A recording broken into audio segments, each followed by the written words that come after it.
6.25 전쟁 이야기를 잠깐 나누는데요.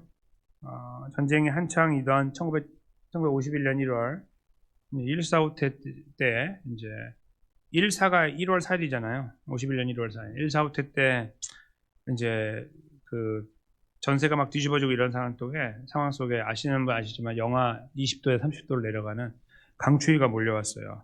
많은 사람들이 동사하고 뭐 이런 일들이 벌어졌는데 그때 이제 어떤 한 여인이, 여기 사진은 이제 그 관계 없는 사진이에요. 사진이 없어요, 그때 거는. 그래서 이제 왼쪽에 있는 거는 전쟁 마치고 돌아온 아들을 반기는 어머니의 모습이고, 실제 사진이고, 오른쪽에는 부모를 잃은 가정의 누나가 남동생을 껴안고 있는, 없고 이제 살아가야 되는 그 삶이 막막해서 근심 가운데 있는 저 얼굴이 담겨 있는 사진이죠. 이제 저런 것들이 이제 벌어지고 있는 어떤 와중이라고 보시면 되는데, 어떤 한 분이 만삭이 됐어요. 이제 9개월. 근데 이제 남편은 전쟁터에 나가고 소식이 없는 상태에 살고 있는 거예요. 이분이 이제 거기서 그 추위 가운데 이렇게 있다가 경기도 양평 있잖아요. 거기에 이제 고갯길에서 산통을 느껴가지고 이제 본인이 스스로 이제 혼자 자녀를 낳게 돼요. 아들을 낳았는데, 꽁꽁 얼어붙은 개울 위에서 자녀를 낳았는데, 아들을 낳고 보니까 이제 추위가 너무 심하잖아요. 그래서 이제 옷을 벗기 시작했죠, 자기 옷을. 그래서 이제 자기 겉옷부터 하나씩 벗어서 이제 입히기 시작했는데, 나중에 속옷까지 다 벗었어요. 그래서 아이를 완전히 감싸고 그 아이를 자기가 이렇게 끌어안고 죽었어요. 예, 당연히 죽죠. 예, 그냥 바로 죽잖아요, 추우니까. 그렇게 된 상태에서 이제 아기도 죽을 뻔했는데, 거기를 지나가는 미군 병사 베넷이라고 하는 실제 인물이 지나가다 소리를 들었어요. 이제 그것도 마침 가다가 차가 고장이 나가지고 잠깐 세워놓고서 이렇게 했는데, 뒤에 아래에서 뭐 소리가 들려가지고 보니까 다리 밑에 이렇게 주검이 있고 그 안에 소리가 나는 거예요. 가서 보니까 죽은 엄마 안에 아들이 있는 거죠. 그래서 그 아이만 챙겨서 데리고 와서 처음에 자기가 키우다가 입양을 했죠. 그래서 이제 성장을 해서 수십 년이 지난 다음에 어른이 된 이 아들이 다시 이제 한국으로 와서 어머니가 돌아가셨던 자기를 품었던 자리, 이제 어딘지 정확히 모르지만 그 어간에 가서 자기 겉옷을 벗어서 이렇게 어머니께 헌사하는 이런 어떤 이벤트가 아니라 그런 과정을 지나가요. 어머니에 대한 이제 자기의 사랑을 표현하는 그게 최고의 방법이 아니었을까 생각을 합니다. 최선을 다해서 표현하는 그런 사건이 있었습니다, 실제로. 이런 이야기를 들으면 저희 이제 코끝이 찡해오고 어머니의 사랑을 다시 생각해 보게 되는데, 또 오늘 어머니 날이기 때문에 더 그런데, 제가 어머니 날이 될 때마다 늘 말씀을 드리는 것 중에 한 가지는, 그러나 모든 분들이 어머니를 사랑하지 않아요. 다 사랑하는 게 아니에요. 그리고 아버지도 마찬가지예요. 아버지에 대한 그 분노가 있는 분들도 있고요. 어머니에 대한 것이 있는 분도 있어요. 반대로. 양쪽에 다 있는 분도 있고. 여러 가지 이유 때문이에요. 예를 들어서 버젓이 살아있는데 부모가 그냥 입양을 보냈거나, 예를 들어서 버려지는 거잖아요. 뭐 이런 것들을 경험하거나, 아니면 혹사해가지고 막 그냥 희생만 강요해가지고 희생을 당하다가 이렇게 여기까지 내 인생이 망가졌다고 생각하는 분들도 계시고 그래요. 그래서 천편일률적으로 모든 사람이 그래도 어머니한테는 감사해야지 이렇게 말하는 것은 무리가 있어요. 제가 볼 때는 무리가 있는 거예요. 그래도 나아졌는데, 아니요, 그렇지 않아요. 그 사람의 입장을 생각해 보면 우리가 함부로 말할 수 없는 거예요. 그래서 제가 항상 조심스럽게 어머니 주일에, 어버이 주일에는 말씀드릴 때 항상 이 말씀을 드리잖아요. 그래서 그런 기억이 있는 분들, 어머니에 대한, 아버지에 대한 따뜻한 마음이 있는 분들은 이런 이야기를 들을 때 연결이 되면서 우리를 향한 사랑이 이렇게 떠오르게 되면서 감사함이 막 이렇게 새록새록 올라오죠. 근데 반대쪽에 계신 분들은 아무리 말해도 나는 어머니는 아니고 나는 아빠는 아니야, 이렇게 생각하는 분들에게는 우리가 강요할 수 없다. 그걸 또 하나로 생각해야 됩니다. 동시에 어떤 분은 출생하셨는데 고아로 태어난 분 계시잖아요. 부모님이 안 계셔서 태어났는데 그런 분한테 어떻게 말해요? 어머니, 아버지를. 그 옆에서는 그 말 하면 안 돼요. 절대로. 그렇죠? 절대로 하면 안 되는 말이에요. 막 우리 아버지 자랑 절대로 하면 안 돼요. 진짜 잔인한 거죠. 그렇게 하면 안 되고, 그런 분들을 만나면 그분들에게는 부모님에 대한 기억이 없기 때문에 다른 이야기를 해야 돼요. 제가 오늘 칼럼에 적었지만 주변에 있는 어른들, 자기를 돌봐준 누군가, 자기의 삶에 영향을 끼친 친구일 수도 있어요. 어쩌면 누군가가 있어요. 다. 그렇죠? 그런 분들 이야기하는 것이 훨씬 맞는 거예요. 부모님 이야기하면 안 되고. 그렇죠? 그런 생각들을 하게 돼요. 이제 여기에서 저희는 이 유교 가운데 있었던 어려운 시간 속에 어머니 사랑을 이제 발견해서 마음의 따뜻함을 경험하지만 그렇지 못하신 분도 있다는 것을 다시 한번 생각합니다. 그럼에도 불구하고 저희에게 이제 그래도 많은 분들에게 해당된다고 볼 수 있는 부모님이 계시고 또 부모님에게서 사랑을 느껴왔던 분들에게는 특별히 오늘 우리 안에 감사한 마음이 많았으면 좋겠습니다. 이 희생을 기억할 수 있는 생명을 건 희생을 보여줬던 부모님을 생각하면서 이제 저렇게 죽음으로 우리에게 희생을 보이지 않으셨다 할지라도 우리를 위해 살아오시면서 꿈을 포기하시거나 삶을 포기하시거나 모든 것들을 다 내어놓으셨던 그런 걸음들을 저희가 기억하는 거 반드시 이루어져야 하는 걸음이라고 생각합니다. 근데 저희는 거기에 지금 포커스를 두고 말씀을 전하려고 하는 들으려고 하는 것은 아닙니다. 그것은 여기서 들을 필요가 없기 때문이죠. 다른 데서 들으실 수 있는 말씀이죠. 여기서는 저희는 우리가 비록 출생의 신분과 환경과 상황은 다르지만 또 부모님을 바라보는 시각이 다르지만 우리에게는 공통 부모가 있다는 것, 그걸 이제 저희가 생각하면서 말씀을 나누고 싶다는 것이죠. 바로 우리 공통의 하늘 아버지, 하나님 아버지이십니다. 여기에 대해서는 그 누구도 반기를 들 수 없습니다. 하나님 아버지를 정말 알고 있는 사람이라면 섭섭하고 그런 거는 다 내려놓고 어떤 조금 본인의 개인적인 경험에 의해서 우리는 모두 감사해야 됩니다. 어떠한 상황과 이유가 있다 할지라도. 그런 의미에서 이제 저희가 말씀을 잠깐 돌아보면서 사랑하는 부모님을 떠올려 보는 거, 이미 이렇게 세상에 안 계신 분들도 계시겠고 하겠지만 그런 걸 다 뛰어넘어서 우리에게 사랑과 은혜를 베풀어 주셨던 부모님이나 어른들이나 아니면 주변 사람들 이렇게 좀 돌아보면서 감사할 수 있는 마음을 회복하면 좋겠고 또 나아가서 우리 하나님을 향한 우리의 감사도 한번 되짚어보는 시간을 가지면 좋겠다 생각합니다. 먼저 이제 사진 하나 보여드릴 텐데요. 두 번째 사진에 보시면은 이제 잘 안 보이시니까 대충 설명드릴게요. 오른쪽 거는 당시에 있던 헤롯 성전의 모델이에요. 이제 조감도 이렇게 위에서 본 거. 이제 그린 거죠. 근데 보면 이 그림 안에 이렇게 커서가 왔다 갔다 하는데 여기 이렇게 동쪽 문이라고 조그맣게 써 있는데 거기가 이제 뜰이거든요. 성전의 뜰인데 이스라엘 사람들은 이제 거기 레벨을 나눠놨어요. 이렇게. 그래서 여기는 누가 들어올 수 있고 여기는 누가 들어올 이렇게 해놨는데 첫 번째 저 부분은 이방인의 뜰이라고 그래서 아무나 올 수 있는 거예요. 그냥 지나가는 사람들이 올 수 있는 거예요. 다 이렇게 와서 여기가 성전이구나 이렇게 볼 수 있게 해놨어요. 이렇게 해놓고 그 다음 첫 번째 문을 통과해 들어오면은 여인의 뜰이 있어요. 그 여인의 뜰은 뭐냐면은 이제 이스라엘 사람인데 여자분들, 그러니까 이방인은 못 들어오고 이스라엘 사람인데 여자분들은 여기까지 들어올 수 있는 거예요. 성차별이 굉장히 심하죠. 여자분들 거기까지밖에 못 들어와요. 그래서 여인의 뜰이라고 부르고 남자분들은 그 다음까지 들어와요. 하나 넘어서. 그리고 그 안에 있는 지성소에는 이제 우리가 잘 아는 제사장들이 들어가는 거죠. 그래서 이렇게 그 단계가 나눠져 있고 거기는 아무도 해당되지 않으면 들어가지 못하는 식으로 만들어 놨어요. 그게 이제 당시에 성전의 구조입니다. 그래서 이제 여인의 뜰이라고 부르는 곳에 뭐가 있냐면 헌금함이 있어요. 헌금함. 우리도 헌금함이 저기 있지만 저거하고 다르게 그 노수로 만들어가지고 여기 지금 이제 잘 모델 찾기가 어려운데 나팔처럼 생겼어요. 나팔 이렇게. 근데 저 왼쪽에 보시면은 저 그림이 약간 비슷해요. 이제 좀 그린 거지만 저기 어떤 수염 달린 사람이 서 있는데 잘 안 보여서 죄송합니다만 이렇게 생긴 어떤 그 나팔처럼 생긴 게 있는데 그게 이렇게 동전을 넣으면 이게 떼굴떼굴 굴러서 떨어지는 거예요. 이렇게 들어가거든요. 그래서 저게 이제 노수로 만들었기 때문에 어떤 이제 상황이 되냐면 동전을 집어넣으면 동전이 떼굴떼굴 굴러가면 소리가 난대요. 이렇게 무거운 거는 소리가 커요. 이렇게 들어가겠죠. 많이 넣으면 워로로로 이렇게 들어가겠죠.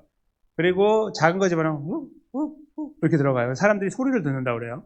이제 그게 이제 역사학자들이 말하는 거예요. 소리를 들어가지고 좀 큰 소리가 오래 나면 뭐야 하고 와서 본다는 거죠. 여기 쳐다보는 거예요. 얼굴도 안 보고 이게 뭐야 이 사람. 부자들은 이제 보통 좀 무거운 동전을 하니까 딱 집어넣으면 시간도 오래 걸리고 이렇게 들어가니까 사람들이 와 쳐다보고 역시 많이 하네 딱 이렇게 하고 이제 아주 가난한 사람들이 가서 살짝 하면은 소리도 쑥 들어가니까 그냥 뭐야 이렇게 하는 거죠. 여기 있는 동전 있잖아요. 저게 실제 동전 모델인데 저게 오늘 성경에 나오는 렙돈입니다. 렙돈. 저희가 이제 이루게는 렙돈의 가치는 얼마쯤 되는지 잠깐 말씀 먼저 드리면 미국 돈으로 1달러 정도 돼요. 하나가 1달러.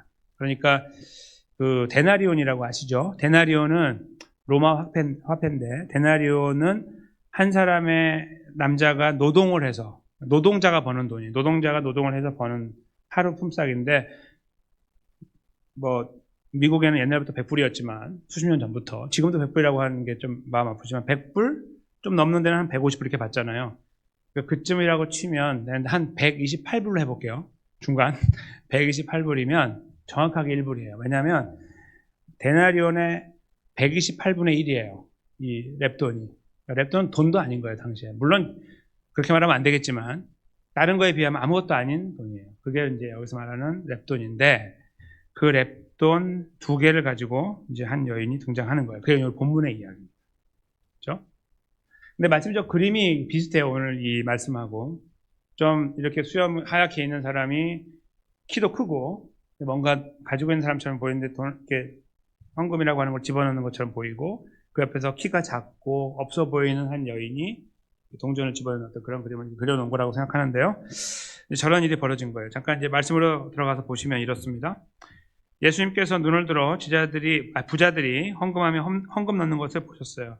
눈을 들어라는 말은 그리스어 성경에 보면 되게 독특한 표현이에요. 한국말로 친다면 이렇게 되는 거예요. 눈을 부라리고 이렇게 하는 거예요. 이렇게 뜨고. 아니면 눈을 이만큼 뜨고 다가가서 이렇게 보는 그렇게 쓰는 것이 이 말하고 같은 말이에요. 보통 안 쓰는 말이죠. 안 쓰는 말인데 이렇게 쓰면은 예수님이 아주 이거를 굉장히 날카롭게 보고 있다는 뜻입니다. 아주 날카롭게 보고 있는 거예요. 이렇게 딱. 그런데 부자들이 헌금 넣는 거 보셨어요?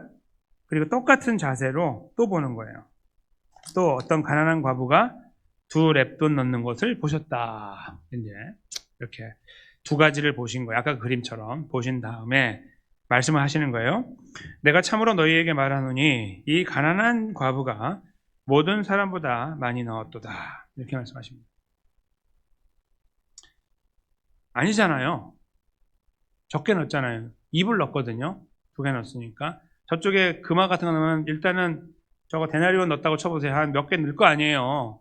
그 데나리온 한 개가 일꾼 품삯이니 그 넉넉한 사람 100개 넣을 거 아니야. 100개 이렇게 막 많은 사람들은 딱 넣으면 그 들어가는 시간이 얼마나 오래 걸리면서 소리가 얼마나 큽니까?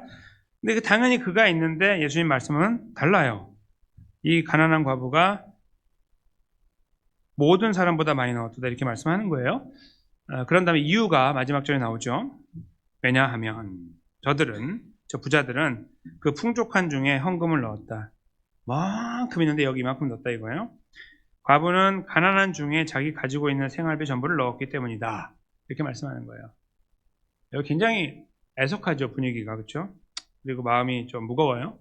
왜냐하면 이불 갖고 사는 거예요. 근데 이불이 이게 어떤 건지 몰라요. 오늘 이불로 사는 사람인지 아니면 일주일을 이불로 사는 사람인지 몰라요. 그렇죠? 당시에는 이제 좀 물건값이 지금보다 쌀 테니까 물론 이제 그걸로 뭐 하는 것들이 가능할 수 있겠지만 가치를 따진다면은 그렇지 못할 것 같아요. 그 무게를 따진다면 그렇게 큰 돈은 아니라고 생각이 들거든요. 지금하고 다르게. 지금 미국은 풍족해서 그렇지 일불로도 뭘 살 수 있지만 다른 나라들 이렇게 가면은 물가가 오른 데는 아무것도 못해요. 그런 걸로. 아시다시피. 그런 것도 생각하다 보면은 이게 그렇게 큰 돈은 아니라는 거 분명히 드러나고 뭐 햄버거 하나 먹고 하루 버티는 사람일 수도 있는 거죠. 그렇게 볼 수 있는 거예요. 근데 그분은 자기가 가지고 있는 생활비 전부를 넣었기 때문이다. 이렇게 말씀하기 때문입니다. 그래서 이 말씀은 이제 큰 귀감이 되는 말씀인데 어떻게 저희가 오해하면서 한쪽으로 치우쳐서 이해하는 말씀이 되냐 하면 그동안에 봐라. 이 과부처럼 우리들도 비록 어렵지만 갖다가 집어넣어야 된다 이거야. 갖다가 집어넣어야 돼. 생활비 전부를. 그럼 어떻게 살아요? 이제 거기에 추가적으로 말씀하고 전혀 관계없는 말씀이 붙죠. 하나님이 다 주신다 이거예요. 주시죠, 물론. 다 주시고 그런 기적들을 우리가 경험하고 삽니다. 그렇죠? 근데 이 말씀이 그렇다면 여러분과 저는 다 갖다 바쳐야 됩니다. 다음 주에 오실 때 다 팔아서 오세요. 체크를, 복잡하니까 체크를 만들어 오십시오. 이렇게 제가 말씀드려도 여러분은 아멘 하셔야 됩니다. 하나의 말씀인데? 그리고 그렇게 이해했다면 다 이해한 대로 그냥 가셔야 되는데? 아유, 그거는 그 말씀이 맞아요. 그렇게 생각한다면 그렇게 하시라고 제가 말씀드리는 거예요. 아시겠죠? 그렇게 해야 돼요. 정말 그렇게 이해하신다면. 아끼지 마시고. 손가락을 빠시더라도, 옆 사람한테 돈을 빌려가지고 빵을 사 드시더라도 다 팔아오십시오. 뭘 아끼십니까? 이렇게 이 말씀을 이해하는 것이 맞겠죠. 종종 그렇게 이해하곤 하죠. 그건 이해가 아니고 오해이죠. 하나님 말씀에 대한 오해입니다. 그래서 이 말씀을 이해하는 데 있어서 저희가 살펴야 되는 내용이 한 가지 있는데, 그것과 함께 잠깐 좀 내용을 깊이 생각해 보려고 하는데, 뭐냐면 생활비 전부라는 말이에요. 이 생활비 전부, 4절에 나와 있는 생활비 전부라는 말은 어떤 말이냐면 자기 목숨값이라는 말이에요. 이거 내면 죽는 거예요, 이 사람은. 그러니까 다른 생각하지 마시고 잘 보셔야 돼요. 아유, 그거 내면은 빌리면 되지. 이게 이렇게 생각하면 절대 이해 못하는 말씀이에요. 이거 내면 죽는 거예요, 이 사람은. 근데 낸 거예요. 이렇게. 근데 여기다가 색깔을 입히면 안 돼요. 무슨 말씀이냐면 얼마나 감사했으면 생활비 전부를 넣었을까. 이렇게 생각하는 거는 이 말씀을 오해하는 거예요. 그래서 문제가 발생하는 거거든요. 그런 가치를 다 빼고 보셔야 돼요. 그냥 보시면 돼요. 그냥 어떤 분이 있는데 아주 어려운 분이에요. 남편분이 안 계시니 얼마나 힘들겠어요. 자녀가 얼마 있는지도 모르고. 근데 그 분은 자기가 먹고 살 마지막 것을 갖다가 하나님께 드렸다는 거예요. 이 사람은 이제 죽는 것만 남은 거죠. 이제 그렇게 보시면서 말씀을 이해하셔야 돼요. 아, 그럼 이게 굉장히 특별한 일이구나, 이렇게 생각하시면 되는 겁니다. 이제 물론 이제 제가 따져봤을 때 부자들은 돈이 많은데 다 쓰고 남는 것 같다. 우리가 하나님께 헌금 드릴 때도 있잖아요. 이제 자세, 기본적인 자세라고 해서 좀 조심스럽게 봐야 되는 부분이기도 하지만, 다 쓰고 났더니 이번 달에 1불 남았네, 이거 하나님께 드려야지. 이거 헌금 아닙니다. 죄송하지만 그렇게 하면 그거 무슨 하나님이 거짓입니까? 그렇게 절대 하면 안 되고, 우리가 처음에 그래서 이게 11조라는 것도 우리가 받았을 때 먼저 거기서 계산을 하잖아요. 하나님께 받았을 때부터 시작하는 거예요. 하나님 주셨다는 믿음을 가지고. 예, 우리는 헌금을 이렇게 막 강하게 어필하는 교회가 아니기 때문에 11조 제가 이렇게 많이 말씀 안 드리지만 그냥 기본적인 상식이에요. 여러분과 제가 갖고 있는 상식을 생각해 보세요. 그리고 마찬가지로 감사헌금도 되게 중요한 헌금이잖아요. 우리가 너무 감사해 드리는 건데 막 우리가 어려운 가운데 드리잖아요. 그때에도 마찬가지인 거예요. 이번 달에는 2불 남았으니까 2불 감사헌금. 이게 감사헌금이 아니에요. 드리지 마세요, 그렇게 하려면. 그거 아니고요. 내가 지금 갖고 있는 거에서 지금 뭔가 내가 이것도 하고 저것도 하는 가운데 거기 그 아이템이 들어가 있어야죠. 계산을 할 때. 그 하나님이 저 밑에 있어요? 하나님 거지가 아니거든요. 그러니까 하나님이 거지가 아니니까 안 드려도 된다? 그것도 말이 안 되는 이야기고요. 그것도 어불성설이고. 그럼 누가 해요, 헌금을? 그렇죠? 누가 할 거예요? 하나님은 거지가 아니니까 그렇게 안 해도 된다? 그럼 누가 하는데요? 다른 사람이 한 걸까? 내가 쓰는 거 아니에요? 말도 안 되는 거죠. 그러니까 그런 여러 가지 우리만의 이기적이고 굉장히 죄악스러운 그런 생각들이 많아요. 헌금 생각할 때. 그래서 이 말씀을 그렇게 드라이브를 거는 거예요, 목사님들이. 이쪽으로. 죄송합니다. 그러니까 헌금해! 이렇게 되는 거죠. 잘못된 거예요. 둘 다 잘못된 거예요. 그런 말씀이 아니거든요, 이건. 물론 우리가 정성스럽게 준비한 헌금 하나님께 드리는 것이 맞고, 이렇게 부자들 넉넉한 데서 그까짓 거 100불 해도 나는 여기 1000만 불이 있기 때문에 이거 아무것도 아니고 껌값도 안 되는 이거 그냥 탁탁 갖다 놓으면 난 그래도 저 사람보다 많이 했어. 2불 했잖아. 이런 어떤 비교하는 굉장히 잘못된 그런 것들 다 버려야 된다는 거예요. 맞는데요. 여기서 이제 그걸 느껴야 되는 거죠, 저희가. 그러나 그 이야기가 아니라는 거예요. 느끼는 건 맞는데 그게 예수님 말씀의 목적이 아니에요. 그러면 그렇게 말씀하시겠죠. 너희도 이렇게 해라. 이렇게 해라. 그렇죠? 그렇게 말씀 안 하시잖아요. 다음 5절부터 이어지는 내용은 굉장히 엉뚱한 이야기가 이어지거든요. 성전이 무너지는 이야기를 하셔요. 그래서 이제 저희가 이제 이 부분을 이해하려면 여기까지 생각한 다음에 잠깐 생각할 것이 한 가지가 있는데, 누가복음 21장 말고 요 바로 앞에 20장 마지막에 기억이 나시겠지만 잘 예수님께서 지도자들에게 이렇게 그 종교 지도자들이죠. 지도자들이죠. 그들에게 그들을 이렇게 핀잔을 주시거나 비판을 하시면서 했던 내용 중에 과부의, 그렇죠? 어려운 자들의 이 돈을 강탈하는 자다, 이렇게 말씀하신 내용이 나와요. 거기서 언급했던 이 교회 리더들 있잖아요. 이들이 바로 여기 부자들이에요. 그들은 다 부유했거든요. 그러니까 참 아이러니하죠. 나라는 지금 팔려가지고, 로마에 팔려가지고 지금 망한 상태인데 거기에서 서로 뜯어먹는 거예요. 근데 그 중에 힘 있는 자들이 저 위에서 이렇게 하는 거예요. 그것도 하나님을 섬기고 하나님을 이렇게 인도하는 자라고 하는 자들이 그 일을 하고 있는 그런 상황이에요. 그들이 어떤 일까지 했냐면 제가 이미 말씀드렸지만 지난번에 과부코까지 뺏는 거예요. 그리고 거기다가 의무를 부여해요. 이거 반드시 해야 된다. 그 의무가 어떤 게 있냐면요. 굉장히 우스꽝스러운데 여기다 이제 동전 넣잖아요. 동전이 몇 개가 돼야 되는지 아세요? 적어도 2개. 나 오늘 이번 주에 저 힘들어가지고 1개만. 이거는 가져가. 이거 안 돼. 이렇게 되는 거예요. 그 법이 있었어요. 그러니까 반드시 2개를 넣어야 되는 거예요. 그러니까 이 사람이 2개 한 거예요. 랩돈 2개. 아시겠죠? 그러니까 그런 상황이에요. 그러니까 짐을 지우는 거예요. 여기다가. 어려운 자들에게. 그래가지고 그걸 가지고 본인들을 호의호식하는 어떤 이런 굉장히 죄악된 그런 현상들이 거기 팽배했던 거예요. 예수님께서 그들을 먼저 지적하셨어요. 너희 그거 잘못된 거야. 이렇게 하셨죠? 오늘 본문에서는 어떤 말씀을 하고 싶으시냐면 그런데 잘된 것도 있어. 이거예요. 그 2가지를 비교하고 싶으신 거예요. 그래서 여기에서는 그들과 정반대되는 자리에 있는 한 무명, 익명의 과부를 등장시키고 그의 그 과정을 설명하시면서 그를 칭찬하고 계시는 거예요. 그리고 그렇게 말씀하시는 거죠. 그는 지금 목숨을 집어넣은 거다. 자기 목을 빼가지고 여기다 집어넣은 거예요. 이렇게. 누구하고 비교하겠습니까? 누구하고? 부자들의 집을 팔아와도 비교 안 돼요. 왜냐면 그분들은 부자는 팔아도 남는 게 있다면서요. 그게 아니잖아요. 진짜 자기 거 다 완전히 100% 갖다 넣는 사람이라면 비교가 되는 거예요. 그런 사람으로 이 사람을 평가하면서 칭찬하고 계시는 거예요. 이래야 된다는 거예요. 이것이 진짜라는 거죠. 이것이 올바른 하나님의 백성이 걸어가야 되는 걸음이라는 거예요. 헌금의 문제도 그렇지만 자기 삶의 문제도. 그것을 여기서 생활비로 예수님께서 바꾸어 설명하시면서 삶의 주인이신 하나님을 바라볼 수 있도록 우리들의 시선과 이 관심을 이렇게 인도해 나가고 계시는 거예요.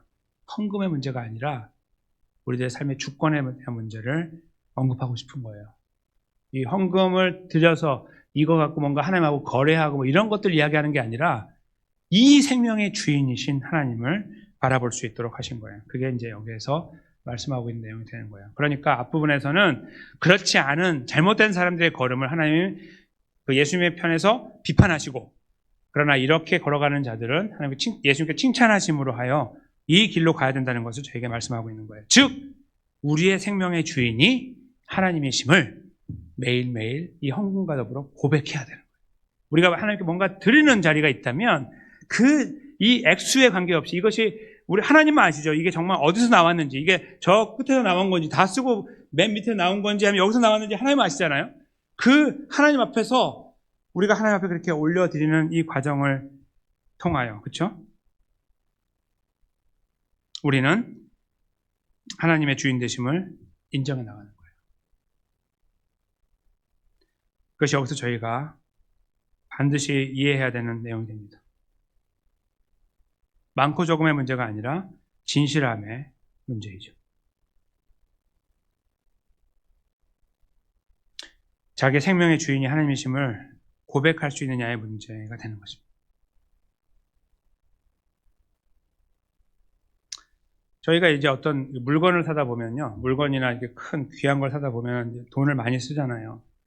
근데 이제 보통 돈이 그게 안 되기 때문에 이제 월부로 사잖아요. 할부. 그래서 먼들리 페이먼트를 하지 않습니까? 뭐 집도 그렇고 그건 굉장히 큰 거고 차도 그렇고 뭔가 이렇게 뭐 심지어 뭐 어떤 이렇게 TV 같은 걸 살 때도 이제 어떤 분들은 이제 한 달에 30불씩 내셔 사시는 분들 계시잖아요. 근데 이렇게 먼들리로 돈이 나가는 거에 대해 굉장히 크다고 생각해 보세요. 이제 집이기 때문에 몇천 불씩 나간다고 생각해 보십시오. 그러면은 그게 나가는 것을 보면서 아까워하는 분이 있을까요? 뭐 가끔 있겠지만 지금 이게 돈을 버리는 겁니까? 투자하는 겁니까? 투자하는 거죠. 아깝지가 않아요. 내가 손가락을 빨아도요, 이번 달에 이거 넣어야 돼요. 그게 사람이죠. 그런데 있잖아요. 여기에서 지금 과부의 이런 걸음을 보면서 생명의 문제를 그렇게 한다는 거에 대해서는 어리석다고 생각하는 경우도 있어요. 아유, 세상은 그렇게 사는 게 아니지. 그래도 남겨는 1개만 넣지, 안 되면 다음 주에 와서 2개 넣고 2개는 가지고, 뭐 이런 식으로 해야지. 그렇게 하면 되나? 어리석다. 이렇게 생각하는 경우가 있는 거죠. 그런 부분도 저희가 살펴야 돼요. 그렇죠? 우리는 과연 하나님과 관계에서 우리들이 하나님께 드리는 거에 대해 어떤 마음을 갖고 살아가는지는 거기에 드러나고 있는 거예요. 그러니까 굳이 설명하지 않아도 돼. 사실은요. 이런 변명이 필요 없고요. 그냥 어떻게 하고 있는지를 딱 보면 우리 스스로가 알아요. 누구한테 말할 필요가 없는 거죠. 나와 하나님 관계니까. 그것이 참 중요하다고 생각합니다. 여기에서. 왜냐하면 그것이 바로 우리의 생명의 주인을 의지하고 바라보고 맡겨드리는 그런 자세이기 때문이에요. 그러니까 그 하나님과의 관계에서 우리가 이 풍성함을 누리고 싶은 거잖아요. 그런 과정을 지나가면서. 그래서 그렇게 어려워도 힘들어도 가는 거예요. 잘 생각해 보면 그런 큰 것들을 우리가 구입해가지고 이게 그 페이먼트를 치러 나가는 과정을 걸어가잖아요. 하나님을 생각해 보세요. 베푸신 구원의 은혜를 생각하면 우리는 이거 페이먼트를 하는 게 아니고 뭔가 갚는 건 아니지만 그 생각할 때마다, 은혜를 생각할 때마다 우리 안에 다가오는 것들이 있어요. 그거는 좀 믿음이 이제 소위 깊다고 하는 분들에게 더 많이 다가오겠죠. 근데 그것은 어떤 거냐면 우리 자신이 연약함이 보이는 순간에 크게 부각이 됩니다. 내가 잘하고 있다고 할 때 드러나는 게 아니고요. 내가 연약하고 부족하고 맨날 쓰러지고 이렇게 자빠지는데 계속 나를 붙잡고 가시는 은혜를 보면서 느끼는 거예요. 그런 분들이 누가 말하지 않아도 책임을 지우지 않아도 아버지를 향한 그런 마음을 갖게 되죠. 그래서 진실된 감사를 스스로 표현하는 거예요. 하나님하고 관계예요. 감사를 표현하는 가운데 하나님은 계속 그를 돌보시고 인도해 나가시는 것들도 경험하게 되겠죠. 그래서 생명을 맡겨드리는 그런 걸음을 이 익명의 그 과부가 성경에서 표현하고 있다. 예수님은 그것을 아주 힘있게 칭찬하고 계셨습니다. 그런데 제가 말씀드린 것처럼 이 다음 이어지는 내용에서 성전이 무너지는 것을 말씀하신 예수님은 하고 싶은 이 과정을 통해 하기 원하셨던 말씀이 따로 있는 것을 발견해요. 그건 뭐냐면 예수님께서 생명을 건 희생을 이루셨기 때문이에요. 이루셨다는 사실이에요. 앞으로 무너질 성전은 지금 무너진 거 아니고 나중에 한 40년 지나 무너지거든요. AD 70년에. 근데 그걸 미리 예언하신 예수님은 그것이 자기 몸이라는 것을 알고 계셨잖아요.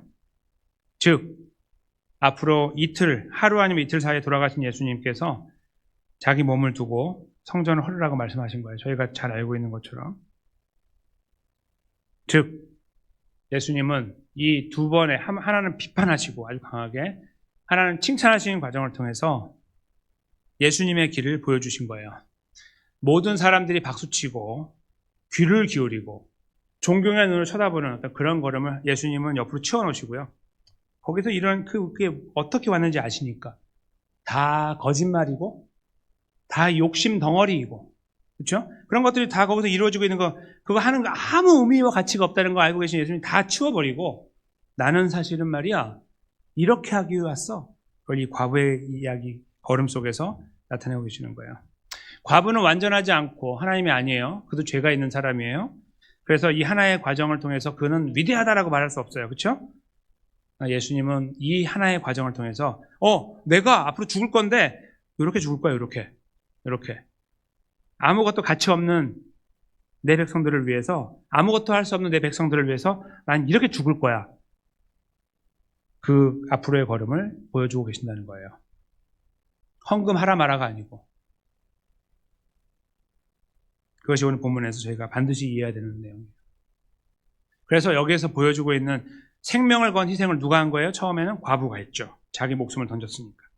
근데 우리는 그거 보면서 박수치는 게 아니고요. 다 우리도 이런 사람처럼 삽시다가 아니고 그를 바라보면서 팔짱을 끼고 생각하는 거예요. 왜 이 말씀하셨지? 따져보니 앞으로 걸을 예수님의 걸음을 보여주고 계시는구나. 여기에 우리가 방점을 찍어야 되는 거예요. 여기에서 하고 거기에 놀라야 되는 거죠. 그것 때문에 이 말씀을 하신 거예요. 그리고 말씀하신 그대로 우리는 전혀 이해하지 못하고 제자들도 알지 못하는 이 비밀한 일을 예수님 홀로 걸어가신 거예요. 십자가의 길을 통해서. 그리고 부활하셔서 우리를 위한 구원을 완성하셨죠. 생명을 건 희생은 사실 예수님의 희생을 말하는 거예요. 그거 하나밖에 없어요. 정말 가까이에서 우리가 발견하고 있는 아까 6.25 때 발생했던 어머니 그거 말고 수많은 이야기가 있겠지만 그 어머니처럼 자기 모든 것을 벗어서 아들을 입히고 자기는 얼어 죽는 이런 희생 바로 그것이 생명을 건 희생이고 세상에 그런 희생은 참 많아요. 죽지 않아도 자기를 포기하거나, 그렇죠? 자기를 내려놔서 자기는 망가지거나 이런 것들을 모두 지나가면서 자녀를 위해 품어주고 사랑하는 사람에 품어주는 그런 희생은 세상에 많이 있다는 거예요. 근데 그 많은 희생들을 하나하나 추적해서 이렇게 올라가다 보면 우리는 결국 예수님의 생명을 건 희생을 만나는 거예요. 이것이 원본이에요. 다른 것들은 카피본이에요. 나오는 거예요. 계속 예수님 본받아서 때로는 그 안에 하나님이 심어놓으신 양심에 본받아서 따라가면서 그 걸음을 걷고 있는 것이죠.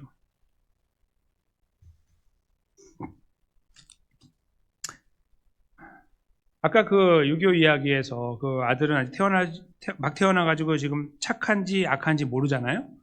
그러니까 어머니가 이렇게 품고 이렇게 가는 것이 훨씬 더 가능성이 많아요. 근데 이 아들이 이제 다 컸는데 맨날 말씀 우리가 뭐 사람을 막 해하고 막 그런 것들이 많아서 이제 도망왔는데 여기서 이걸 감싸 안는데 굉장히 어렵겠죠. 지금 저희가 느끼고 있는 이 생명을 건 희생은요, 예수님이 십자가에 돌아가시고 부활하신 사건에서 끝난 게 아니라 우리가 살아가는 매일매일 삶에서 발생해요. 오늘도 느끼고 내일도 느끼고 어제도 느꼈던 거예요. 언제요? 우리가 무너졌을 때. 우리가 적어도 오늘 말씀만 보더라도 여기서 느끼는 감정들이 있단 말이에요. 이거 내가 잘못하고 있네. 뭐 이런 것들. 우리 안에 발견되는 그런 여러 가지 장애들을 우리가 경험하고 있을 때에도 예수님의 이 생명을 건 희생은 계속된다는 거예요. 우리를 품고 가시는 것은. 우리를 놓지 않고 끝까지 책임져 나가신다는 거죠. 이게 계속되어 나가는 거예요. 어떤 어머니의 사랑도 꿈꿀 수 없고 흉내낼 수 없어요. 어떤 부모도. 바로 그것이 예수님의 이 사랑 속에 담겨 있는 거예요. 생명을 건 십자가의 희생 속에 담겨 있다는 거예요. 이것을 저희가 이제 생각하면서 오늘 생각하는 거예요. 아까 제가 말씀드린 것처럼 부모님에 대한 사랑을 생각하지만 한 가지만 더 생각하면 좋아요. 뭐냐면 그 부모님이 우리를 이 예수님 앞으로 인도하셨을 수 있고요. 어떤 가정은 부모님이 아니라 다른 분들이 우리를 예수님 앞에 인도할 수 있어요. 여러분과 제가 기억해야 되는 정말 우리가 감사해야 되는 그 희생의 어떤 그 자리에서 꼭 놓치지 않아야 되는 것은 단순히 나를 낳아주셔 키워주신 것에 머물면 안 되는 거예요. 그거는 세상 사람들이 다 하는 거예요. 누구나 다 해요. 더 잘해요. 그렇죠? 거기에 머물면 우리는 아무것도 아닌 거예요. 그게 아니라 그걸 가지고 간직하고 있고 그걸 우리가 마음에 품고 기도하면서 뭔가 어떻게 내가 감사할 거를 생각하는 게 맞지만 이거보다 더 중요한 것은 나를 복음 앞으로 인도한 거예요. 부모일 수도 있고 아닐 수도 있어요. 그렇죠? 아까 제가 말씀드린 것처럼 우리가 선한 영향을 끼친 사람들, 어쩌면 친구일 수도 있어요. 어쩌면 우리보다 더 나이가 어린 사람일 수도 있어요. 그 누군가가 우리에게 다가와서 그렇게 우리를 예수 그리스도 앞으로 인도했다면 우리는 그분을 더 많이 기억해야 되고 똑같이 기억해야 되고 그리고 감사하는 마음을 이 시간에 다시 한번 가져봐야 될 것입니다.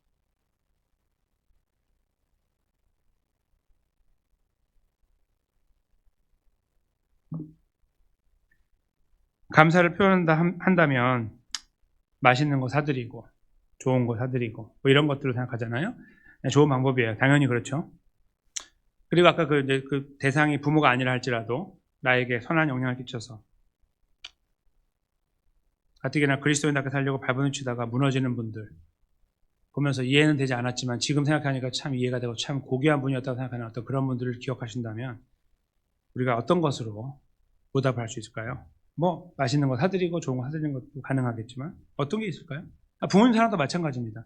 그 희생의 생명을 건 희생을 우리가 경험하고 왔을 때 우리는 어떻게 보답하려고 하냐면 정말 생각이 깊은 분들은 똑같이 살려고 하죠. 그렇죠? 뭔가 이렇게 해드리는 거 그게 좋지만 결국은 그 걸음을 내가 인정하고 그거를 존중하잖아요. 존경하잖아요. 그렇게 살려고 하는 거예요. 그거밖에 다른 길이 없어요. 저는 정말 존경합니다. 다른 길로 간다? 뭔가 이상한 거죠. 거짓말하거나. 존경 안 하니까 안 가는 거 아니에요, 자기가. 힘들어도 가려고 해야죠. 그렇죠? 그렇지 않고 그건 제껴놓고 다른 길로 가고 있어. 존경합니다, 부모님. 이거는 something wrong이죠. 그래서 지금 드리려고 하는 이 마지막 부분의 말씀은 뭐냐면 참으로 저 생명을 건 희생을 이해하고 부모님으로부터 올 수도 있고 누군가로부터 올 수도 있고 그리고 거기서 만난 그 예수님께서 우리에게 보여주신 그 희생을 우리가 이해하고 감사하고 살아간다면 우리가 보여야 될 가장 중요한 반응은 무엇이냐면 우리의 언행심사, 말과 행동과 마음과 생각으로 그리스도인 다음을 나타내는 거예요. 부모님을 향해서는 부모님 다음으로 나타나는 것이겠고, 그리고 어떤 주변에 어떤 나에게 선한 은혜를 주신 분에게는 그것을 똑같이 보여줌으로써 나타내는 거예요. 것일 거예요.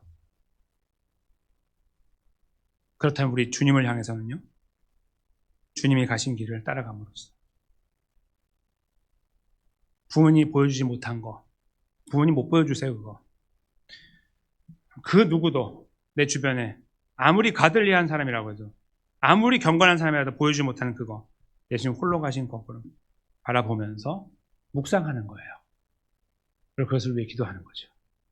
그리고 그걸 따라가는 거예요. 바로 그런 걸음을 저희 여기에서 이 마지막에 마음에 새겨야 돼요.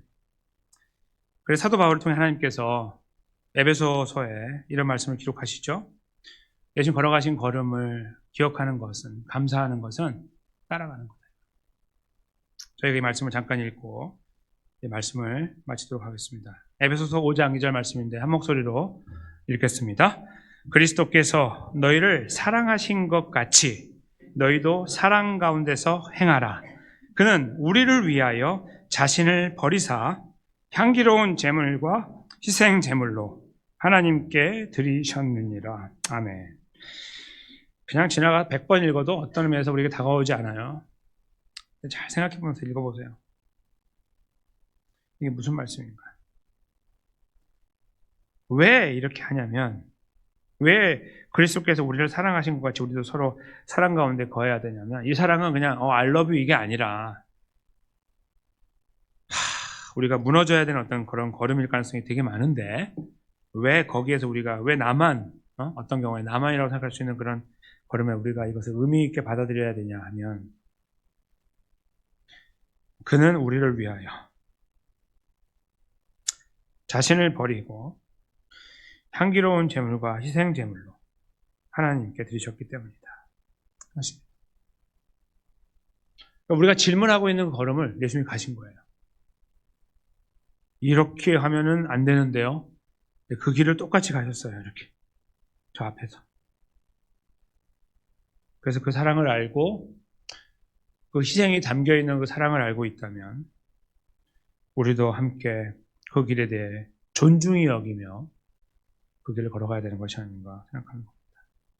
그 걸음을 꿈꾸며 걸어가는 것으로 우리에게 그 삶은 주어지지 않아요. 희생하지 않으려고 하면 당연히 안 주어지죠. 그게 아니라 희생하려고 하는 마음이 있어도 안 된다는 거예요. 제 말씀은. 그래서 우리를 위해 그 길을 먼저 가신 예수님의 발자취를 바라보면서 거기서 무게감, 되게 무겁다고 느끼지 마시고요. 그 예수님을 붙잡아요. 그냥 이렇게. 붙잡으시라고 이렇게. 어떻게 해요? 그 예수님의 이름으로 하나님 아버지께 성령님의 위로와 격려 가운데 기도를 드림으로. 우리가 기도하는 건 이렇게 세 가지 반응으로 기도하는 거잖아요. 우리가 의지로 하는 게 아니에요. 하나님 아버지를 향하여 예수님의 이름으로 성령님의 도우심으로 기도하는 거지, 우리가 갑자기 뛰어나가지고 기도하는 이게 아니라고요. 그 기도, 그 기도의 주인공, 그 이름을 사용한 대상 대신 예수님을 붙잡는 거예요. 예수님, 저 좀 도와주세요. 저 좀 도와주세요. 우리가 함께 이렇게 기도하면서 있잖아요. 저희가 우리를 위해 사랑을 보여주신, 생명과 목숨을 건 희생을 감당해 주신 우리 주변의 많은 분들을 생각하며 감사하고 그것을 반응하고 우리들의 마음에 감사를 표현하고 걸어가기 원하고요. 더 나아가서 이 모든 것을 감싸 안고 우리에게 영원한 생명 허락하시고 걸음을 끝까지 책임져 나가시는 우리의 하늘 아버지 예수 그리스도 성령님을 위하여, 그분의 영광을 위하여 우리의 것들을 내려놓으며 예수 의지하면서 우리의 주어진 걸음을 이번 한 주간의 시간 속에 묵묵히 걸어가게 되는, 아니 한 주가 아니라 앞으로 걸음 속에서 계속해서 그 걸음에 서게 해달라고 기도하면서 주님의 은혜 안에 세워지게 되시는 저와 여러분의 아름다운 발걸음이 되시기를 예수님의 귀하신 이름으로 간절히 축원합니다.